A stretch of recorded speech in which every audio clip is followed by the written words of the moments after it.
2 საათზე ნაკლები დრო რჩება იქამდე, სანამ 10,000-ობით მოქალაქე გამოვა ქუჩაში და ცოცხალ ჯაჭვში ჩადგება. მანამდე კი განსაკუთრებული სამზადისი უკვე არის დაწყებული. დღეს არის სპონტანურად დაწყებული პროტესტიდან 31 დღე ერთი თვე გახდა, რაც ხალხი უწყვეტად და დაუღალავად დგას ქუჩაში. სწორედ ამიტომ დღეს ზუსტად 3 საათზე მოქალაქეები დედაქალაქის 7 ხიდზე დადგებიან.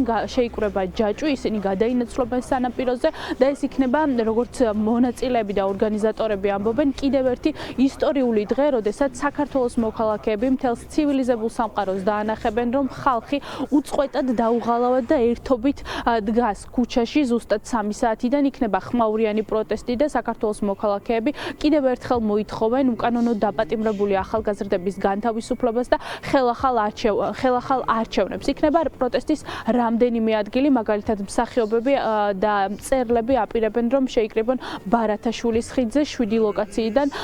ნებისმიერ ადგილზე შეიძლება ნებისმიერ მოქალაქეს რომ მივიდეს და ცოცხალ ჯაჭვში ჩაერთოს. დღეს ვინც ქუჩაში გადის, პირდაპირ ამბობს, რომ სწორედ მათი დაუღალავი ბრძოლის მონაპოვარია ის, რომ ბიძინა ივანიშვილი დაასანქცირეს. ამას თვლიან გამარჯვებად აქციის მონაწილეები და ამბობენ, რომ ეს ყველაფერი არ არის. სწორედ ამიტომ ეს პროტესტი უნდა გაგრძელდეს იქამდე, სანამ კიდევ ორ გამარჯვებას არ მოიპოვებენ, არ ჩაინიშნება ხელახალი არჩევნები და არ განთავისუფლდებიან უკანონო დაპატიმრებული ახალგაზრდები.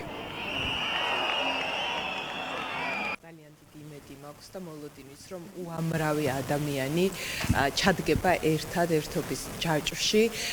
თუმცა ჩვენ გადავწყვეტეთ ლიტერატურის სფერომ, რომ ძალიან სიმბოლურად ბარათაშვილის ხიდზე შევიკრიბოთ და ბარათაშვილის ხიდზე ერთად დავდგეთ, ერთად ჩავჭიდოთ ხელი ერთმანეთს და თქვათ ჩვენი თავარი სათქმელი, რა თქმა უნდა, ჩვენი თავარი სათქმელიც და საფიქრალიც უკავშირდება მხოლოდ ჩვენს სამშობლოს და ჩვენი ქვეყნის მომავალს. ჩვენ, რა თქმა უნდა, ამ ჯაჭვით კიდევ ერთხელ ვითხოვთ ახალ არჩევნებს და ვითხოვთ ყველა იმ ადამიანის გათავისუფლებას, რომელიც დღეს სამშობლოს სიყვარულისთვის და ერთგულებისთვის არის დაპატიმრებული და ემუქრება მრავალწლიანი პატიმრობა. ჩვენ საქართველოს შემოვალოთ ერთად ჯაჭვის პერანგი, დავიცვათ და გავაძლიეროთ ჩვენი ქვეყანა. არ ვიცი კონკრეტულად რომელ ლოკაციაზე, სადაც ადგილს ვიპოვი, იქ ჩავერთვები ამ ჯაჭვში და ეს იქნება გარდა იმისა, რომ იქნება ძალიან მნიშვნელოვანი, იქნება ძალიან ლამაზი სანახაობა. ჩვენი მთავარი მიზანი არის ეხლა დაინიშნოს და ჩატარდეს ახალი თავისუფალი არჩევნები, რომლებიც დააბრუნებს საბოლოოდ ამის გვჯერა ჩვენს ქვეყანას ევროინტეგრაციის გზაზე.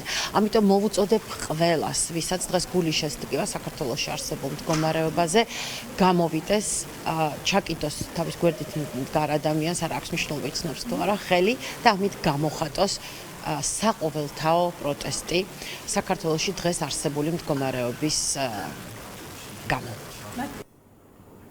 უწყვეტი პროტესტის ერთი თვის თავზე შეკრების მთავარი დრო იქნება 3 საათი. დედაქალაქის 7 ხიდზე შეიკრიბებიან მოქალაქეები და გარდა ამისა დაანონსებულია, რომ ცოცხალი ჯაჭვი იქნება მთელი საქართველოს მასშტაბით რეგიონებში და დღეს მთელი საქართველო კიდევ ერთხელ მოითხოვს ხელახალ არჩევნებს და უკანონო დაპატიმრებული ახალგაზრდების განთავისუფლებას.